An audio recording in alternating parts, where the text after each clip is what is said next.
السلام علیکم ورحمۃ اللہ تعالی درود پاک اللہم صلی علی سیدنا و مولانا محمد المصطفیٰ صلی اللہ علیہ وسلم صلاۃ و سلاما علیک یا رسول اللہ صلی اللہ تعالی علیہ وسلم الحمدللہ الذی ابدع الافلاک والارضین والصلاة والسلام علی رسولہ النبی الکریم وعلى آلہ الطیبین والطاہرین اما بعد فاعوذ باللہ من الشیطان الرجیم بسم اللہ الرحمن الرحیم قال اللہ عز وجل فی القرآن المجید والفرقان الحمید لا يستوی منکم من انفق من قبل الفتح وقاتل اولئک اعظم درجة من الذین انفقوا من بعد وقاتلوا وکلا وعد اللہ الحسنى واللہ بما تعملون خبیر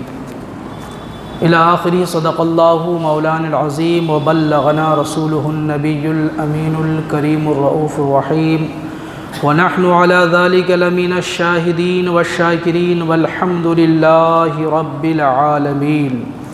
آقا کریم رؤوف الرحیم صلی اللہ علیہ وسلم کی بارگاہ رحمت میں پھر ایک بار محبتوں کے ساتھ ہدیہ درود پاک اللہم صلی علی سیدنا و مولانا محمد المصطفیٰ صلی اللہ علیہ وسلم صلاۃ و سلاما علیک یا رسول اللہ صلی اللہ تعالی علیہ وسلم۔ امام عشق و محبت رحمۃ اللہ تعالی علیہ نے فرمایا کہ اہل سنت کا ہے بیڑا پار اصحاب حضور، اہل سنت کا ہے بیڑا پار اصحاب حضور، نجم ہے اور ناؤ ہے عطرت رسول اللہ کی۔ امام عشق و محبت رحمۃ اللہ تعالی علیہ نے رسول پاک صلی اللہ علیہ وسلم کی حدیث پاک کی روشنی میں اہل سنت والجماعت کا موقف اس شعر میں بیان فرمایا ہے کہ ہم اہل سنت والجماعت کا موقف ہے کہ صحابہ کرام اصحاب نبی واجب التعظیم ہے، ہماری زندگی کی بھلائی کے لیے وہ بھی ضروری ہیں، اور اہل بیت اطہار اولاد نبی بھی، جن کا ادب و احترام ہم اہل ایمان پر واجب ہے، ضروری ہے، ہماری زندگی کے لیے، ہماری زندگی کی بھلائی کے لیے یہ بھی ضروری ہے۔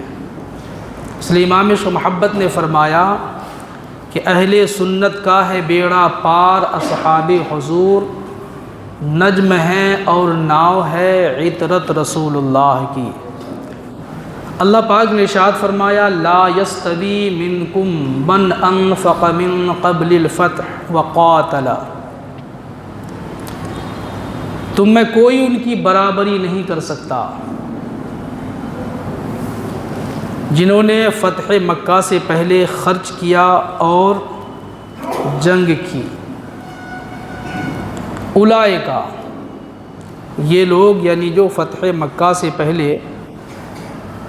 راہ خدا میں خرچ کیا اور تبلیغ اسلام کے لیے جنگ کی، یہ درجے میں بہت بڑے ہیں ان سے جنہوں نے فتح مکہ کے بعد خرچ کیا اور جنگ کی۔ فتح مکہ سے پہلے اور فتح مکہ کے بعد۔ مکہ فتح ہوا ہے ہجرت کے 8ویں سال، یعنی 8ویں ہجری کو مکۃ المکرمہ فتح ہوا ہے۔ تو فتح مکہ سے پہلے اللہ کے جن خوش نصیبوں نے راہ خدا میں خرچ کیا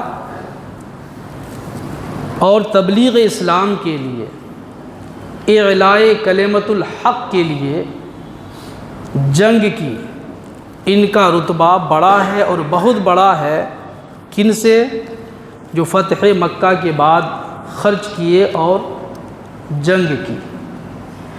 میرے دوست، کتابیں پڑھیے، رسول پاک صلی اللہ علیہ وسلم کی مقدس جیونی آقا کریم صلی اللہ علیہ وسلم کی سیرت پاک پڑھیے، تب اندازہ ہوگا کہ فتح مکہ سے پہلے کتنی مشکل گھڑی تھی، حالات کس قدر نازک تھے، اللہ کا نام لینا کتنا مشکل تھا۔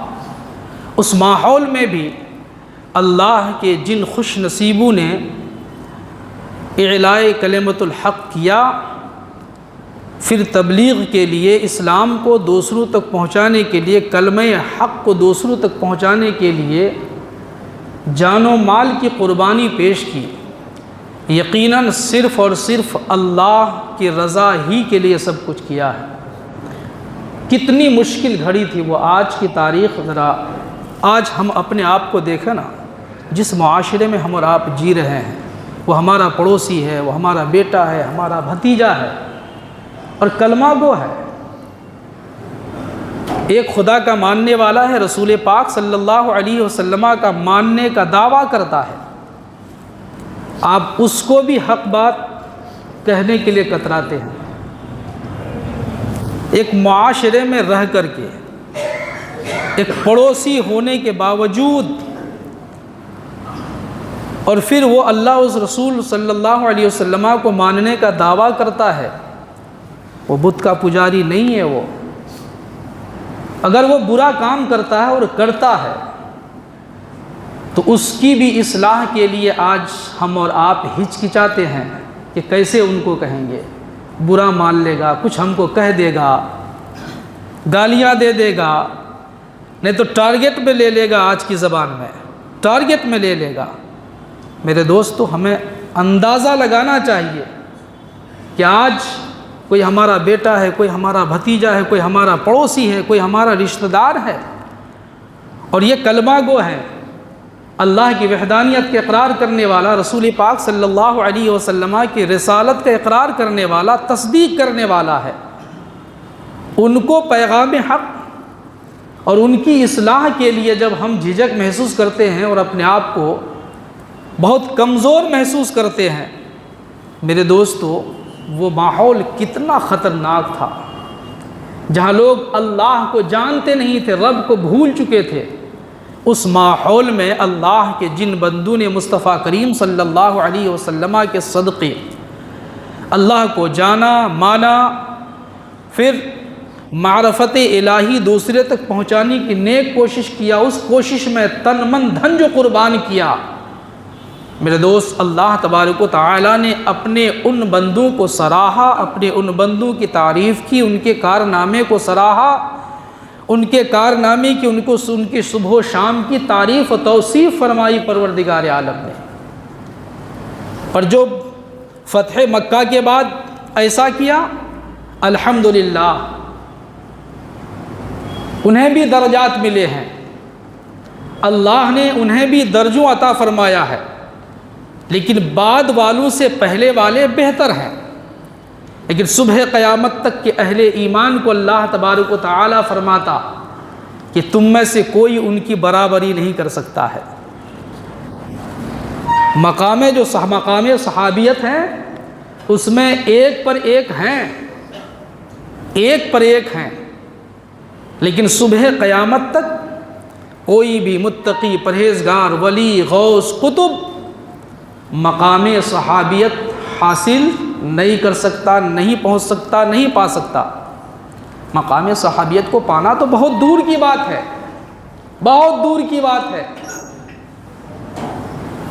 مصطفیٰ کریم صلی اللہ علیہ وسلم کے صحابہ نے جس گھوڑے پر سواری فرمائی ہے، سوار ہوئے ہیں، اس گھوڑے کے ٹاپ سے جو گرد و غبار اڑا ہے، اور وہ گرد و غبار، اڑنے والے گرد و غبار کے تعلق سے اللہ والوں نے لکھا، اللہ کے نیک بندوں نے لکھا ہے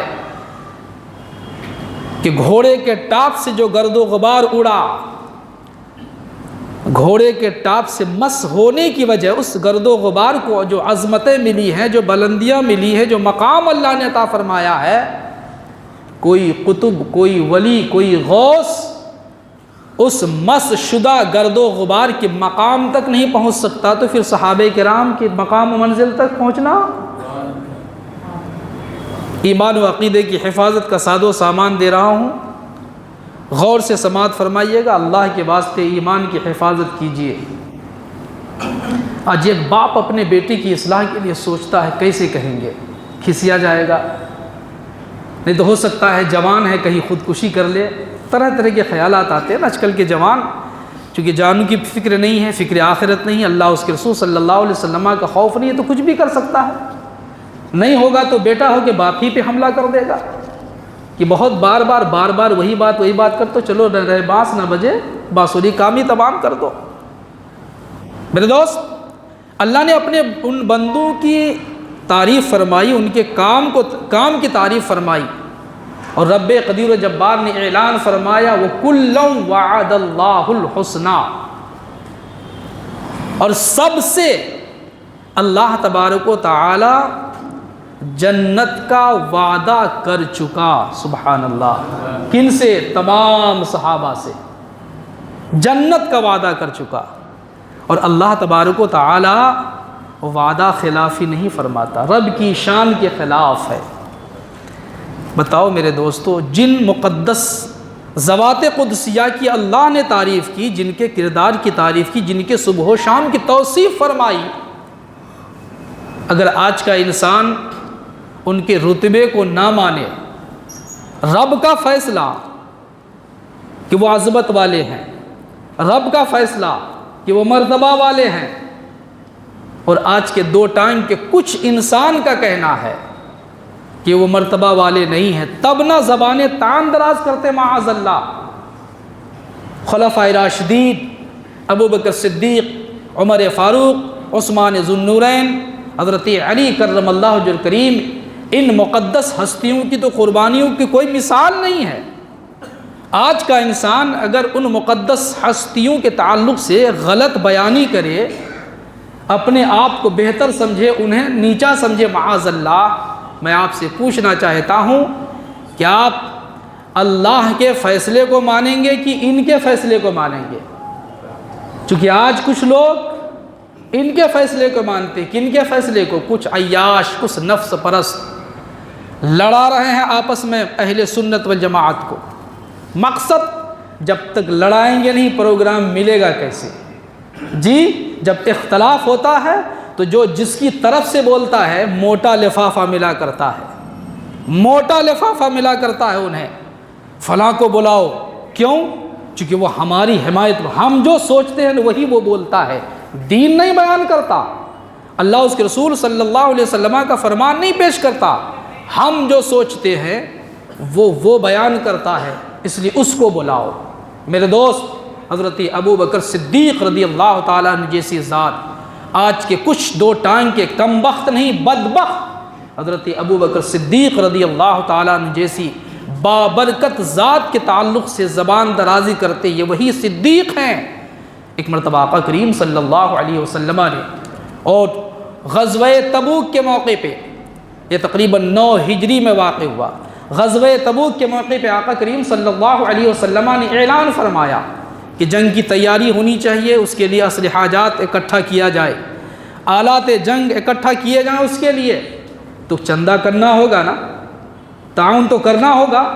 جب سنا تو حضرت صدیق اکبر رضی اللہ تعالیٰ عنہ نے گھر کے سارے ساز و سامان کو گٹری میں باندھا، جی سب کچھ کو باندھا، کچھ چھوڑا نہیں، گھر میں ایک سوئی تک نہیں چھوڑا، اور سب کے سب آقا کریم صلی اللہ علیہ وسلم کی بارگاہ میں لا حاضر کیے۔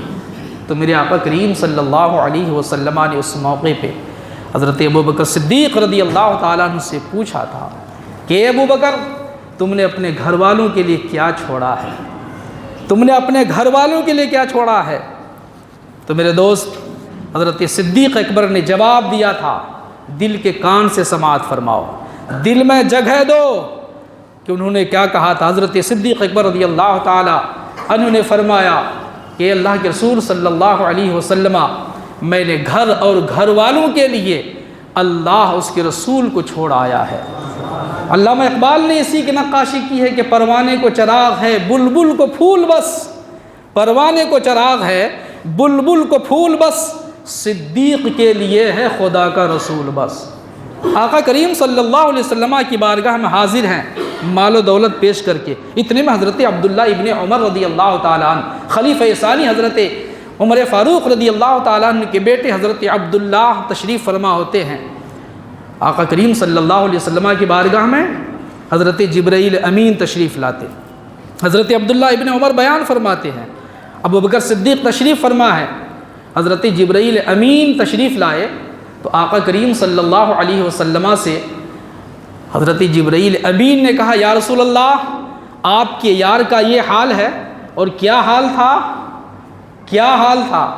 جو عبا پہنے تھے وہ ٹاٹ، معمولی، وہ کپڑا بھی نہیں تھا، جو کپڑے استعمال کرتے وہ کپڑا بھی نہیں، وہ عبا پہنے تھے، اور یہ تکمہ بٹن جو ہے نا، بٹن بھی راہ خدا میں خرچ کر دیا تھا تو کانٹا سے الجھ کر کے اور باندھ کر کے رکھے تھے۔ حضرت جبرائیل امین نے دیکھا تو پوچھا کہ اللہ کے رسول، آپ کے یار کا یہ حال کہ عبا بھی پہنے ہیں تو پھر کانٹا سے اپنی عبا کو باندھ رکھے ہیں، الجھائے ہوئے ہیں؟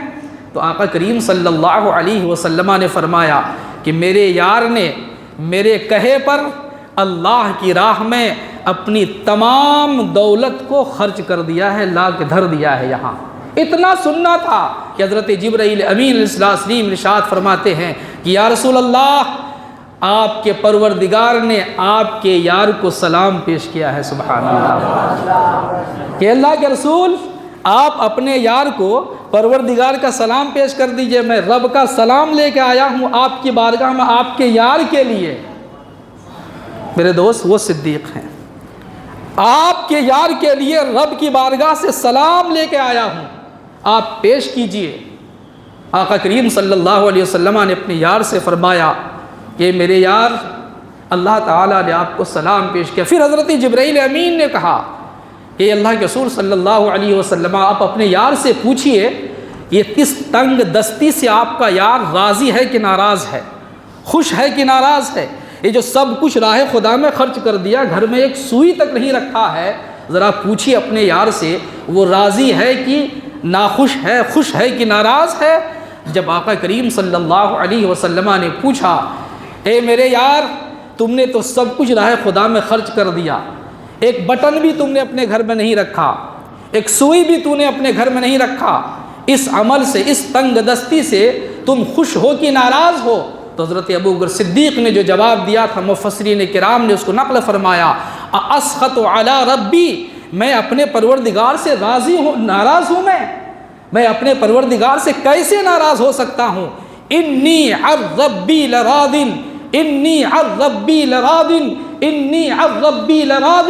حضرت صدیق اکبر نے جوش محبت میں فرمایا کہ میں اپنے پروردگار سے راضی ہوں، اپنے پروردگار سے راضی ہوں، اپنے پروردگار سے راضی ہوں۔ تو پھر ادھر پروردگار عالم کا پیغام آیا کہ اے محبوب، آپ اپنے یار سے کہہ دیجئے کہ آپ کا یار مجھ سے جس طرح راضی ہے، میں بھی آپ کے یار سے ویسے ہی راضی ہوں۔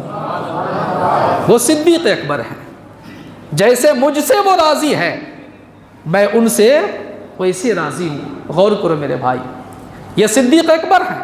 اور پھر آگے سنو، حضرت جبرائیل امین لے کے آئے وہاں سے، لیکن ایک کے بعد دیگرے کھول رہے ہیں، عبرت اور نصیحت کے لیے کھول رہے ہیں، نصیحت کے لیے۔ فرماتے ہیں اے اللہ کے رسول، میں جب ادھر سے آیا تو میں نے دیکھا کہ حاملین عرش جو اٹھائے ہوئے فرشتے ہیں وہ اعلیٰ کوالٹی کے فرشتے ہیں۔ عرش اٹھانے والے فرشتے جو ہیں، فرشتوں میں اعلیٰ کوالٹی کے ہیں۔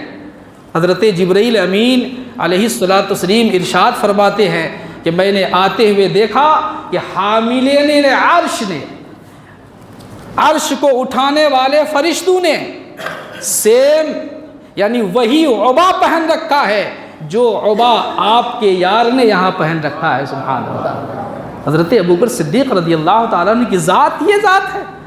اب اس صدیق اکبر رضی اللہ تعالیٰ عنہ کے تعلق سے یہ ناپاک مزاج رکھنے والا حضرت صدیق اکبر رضی اللہ تعالیٰ عنہ کو کوئی غاصب کہتا ہے تو کوئی لٹیرا کہتا ہے، یہ وہ لینے والا کہا کرتا ہے۔ میرے دوست، اے مسلمانوں، اے اہل ایمان رکھنے والوں، آپ رب کے فیصلے پر یقین رکھتے ہو یا ان عیاشوں و نفس پرستوں کے فیصلے پر یقین رکھتے ہو؟ ہر مومن آنکھ بند کر کے یہی کہے گا، یہی سوچتا، یہی تھاٹ ہے، یہ نظریہ ہے کہ رب کا فیصلہ حق فیصلہ ہے، ہمارا ایمان رب کے فیصلے پر ہے، کسی اور کے فیصلے پر ہمارا ایمان نہیں ہے۔ اللہ نے ان سے جنت کا وعدہ فرمایا ہے، ہم سے اور آپ سے کوئی کہہ سکتا ہے کیا؟ جنت کا وعدہ کرنے کا مطلب خاتمہ بالخیر ہوا، ایمان کے ساتھ اٹھائے گئے تب نہ جنت کی بہاریں ملی؟ اپنا کوئی ٹھکانہ ہے؟ ایک لقمہ کھانے کا ڈھنگ نہیں ہے، اور دعویٰ تو اتنا ہے کہ بس ہم ہی صرف مرنے کی دیری، حضرت فلاں حضرت ہے ہمارے لیے۔ تو ایسے ہی موقع پہ کسی کہنے والے نے کہا ہے کہ دوزخ کے انتظام میں الجھا ہے رات و دن۔ غور کیجئے گا، دوزخ کے انتظام میں الجھا ہے رات و دن، دعویٰ یہ کر رہا ہے کہ جنت میں جائے گا۔ ارے خوش فہمیوں کی بھیڑ میں تو بھول کیوں گیا؟ پہلے مرے گا بعد میں جنت میں جائے گا۔ بیٹا مر تو صحیح، پہلے مر تو صحیح، کہ کون حجرت اور حجور اور فن فجرت قبر کی تنہائی میں آتے ہیں تمہارے اسی اعمال کی بنیاد پر۔ میرے دوست، ان گستاخوں کو پہچاننا ہوگا جو صحابہ کرام یا اہل بیت اطہار کے تعلق سے گستاخی کرتا ہے، ان کو پہچاننا ہو۔ یہ دونوں گروپ ہیں، ایک صحابہ کرام کی شان میں گستاخی کرتے، وہ بھی کٹی پتنگ کی طرح ہیں، اور جو اہل بیت اطہار کی شان میں گستاخی کرتے وہ بھی کٹی پتنگ ہیں، اس کی بھی کوئی منزل نہیں ہے۔ اور ہم اہل سنت والجماعت کا یہ موقف ہے کہ اہل سنت کا ہے بیڑا پار، اصحاب حضور نجم ہیں اور ناؤ ہے عطرت رسول اللہ کی۔ یہ صدیق اکبر رضی اللہ تعالی عنہ، اللہ فرماتا ہے آگے، من ذا الذی یقرض اللہ قرضا حسنا فیضاعفہ لہ ولہ اجر کریم۔ اللہ فرماتا ہے کہ کون اللہ کو قرض حسن دے گا؟ اللہ قرض مانگ رہا ہے بندہ سے، ارے اللہ قرض مانگ رہا ہے بندہ سے۔ ناسمجھوں نے جب سنا تو کہہ دیا کہ دیکھو جس کا رب ہی خود محتاج ہو وہ دوسروں کو کیا دے سکتا ہے۔ اللہ بندوں سے قرض حسن مانگ رہا ہے، کس لیے؟ بندوں کے فائدے کے لیے۔ ہے کوئی قرض حسن دینے والا؟ اللہ تبارک و تعالی اسے اس کا بدلہ کئی گنا بڑھا کر کے دے گا۔ جب بندے مومن اللہ کی راہ میں خلوص و محبت کے ساتھ خرچ کرتا ہے، خلوص کے ساتھ اگر خرچ کرتا ہے تو قرآن بھی شاہد ہے، حدیث پاک میں بھی آقا کریم صلی اللہ علیہ وسلم نے فرمایا ہے کہ کم سے کم 10 سے 700 گنا تک ملے گا، کم سے کم۔ اور پھر اللہ کریم ہے، اللہ جب دینا چاہے اور اللہ اپنے کسی بندے کی کسی عمل کو بہانہ بنائے تو کیا سے کیا نہیں دے سکتا، وہ قادر مطلق ہے۔ لیکن 10 سے 700 گنا تک اللہ فرماتا ہے وَلَهُ أَجْرٌ كَرِيمٌ، اور اس کے لیے اس کے علاوہ اور شاندار اجر ہے۔ اللہ قرض حسن مانگتا ہے۔ اب قرض حسن کسے کہتے ہیں یہ بھی سماعت فرما لیں۔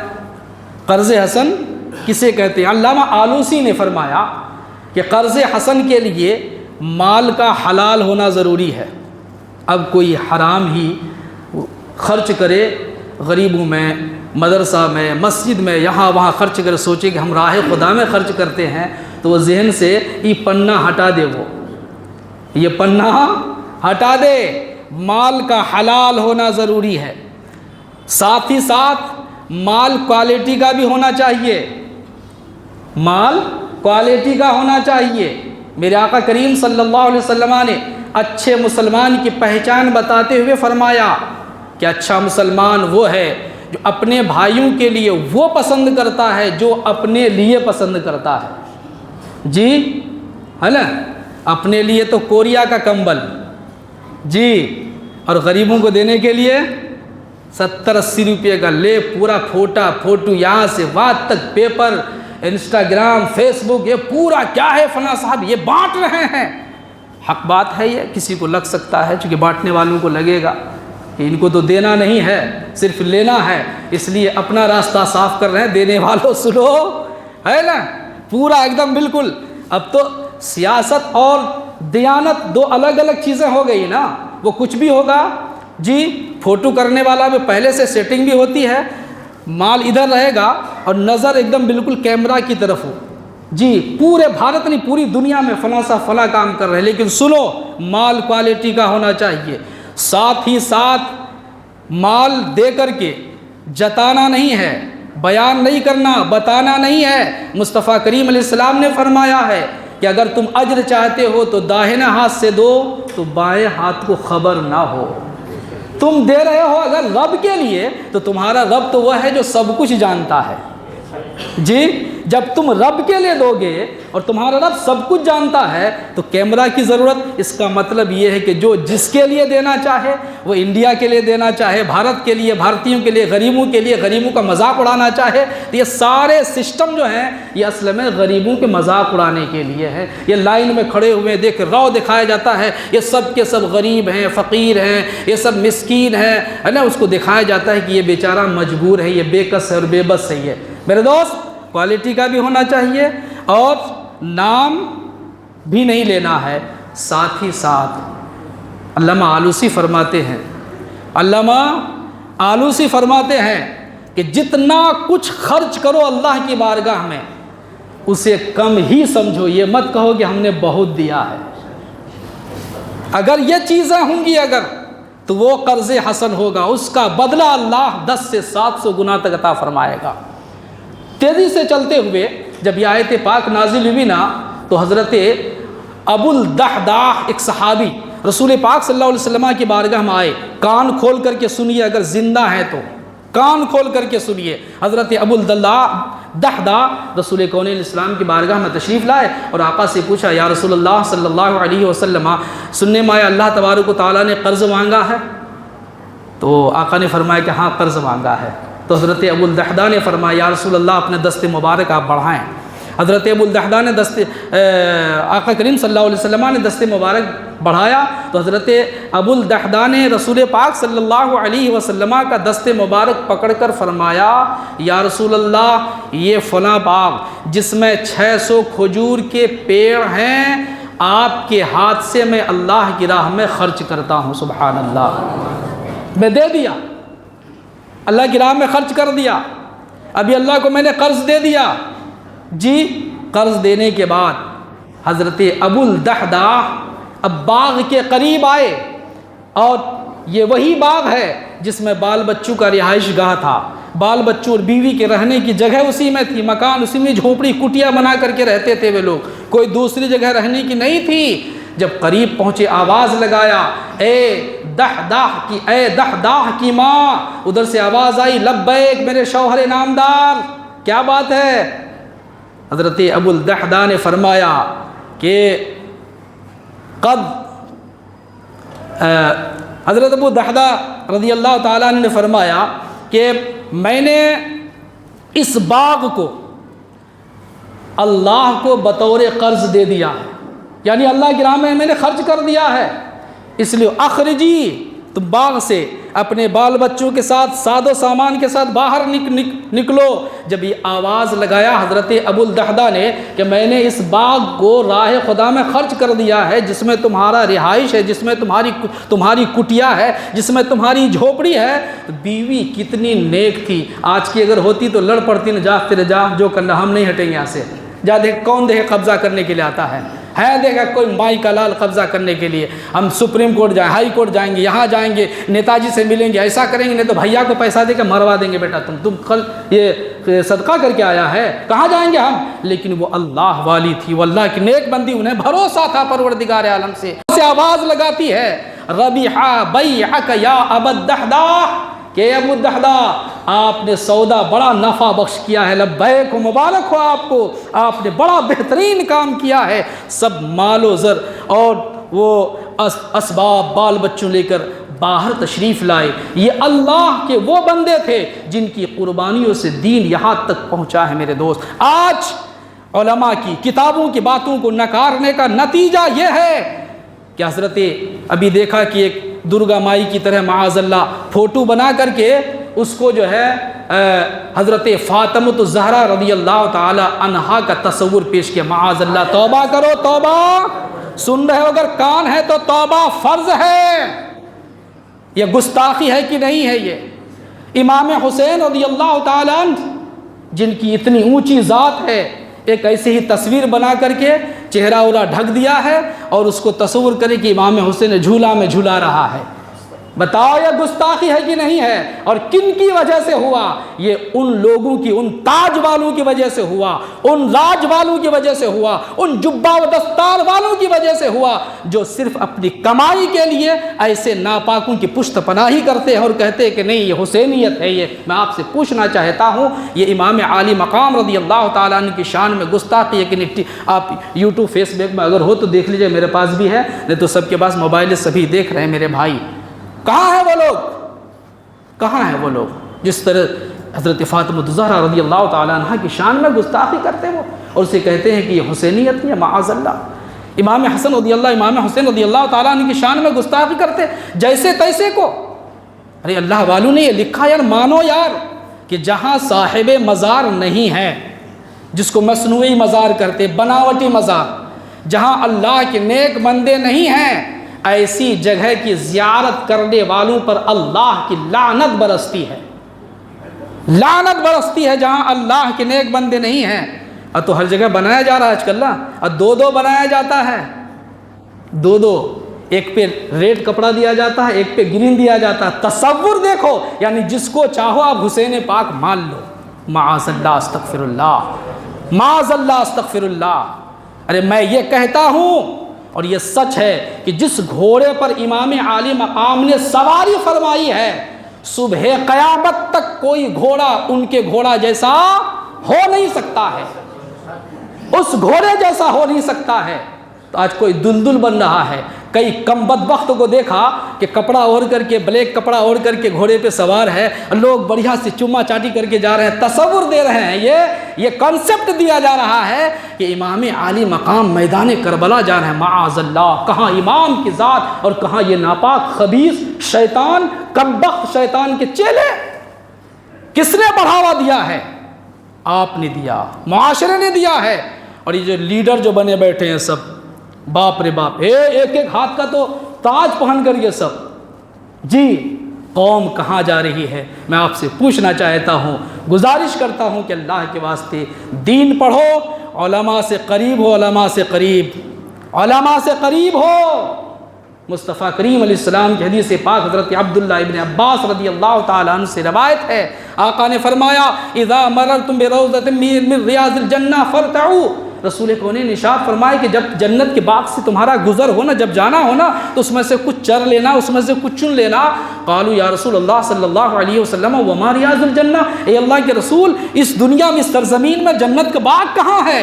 تو میرے آقا کریم صلی اللہ علیہ وسلم نے ارشاد فرمایا مجالس العلم، جہاں علم کی محفل سجے، تمہارا گزر ہو، تھوڑی دیر محبتوں کے ساتھ بیٹھو اور اس میں سے علم کے شگوفے لے کر اپنی زندگی میں نکھار پیدا کرنے کی کوششیں کرو.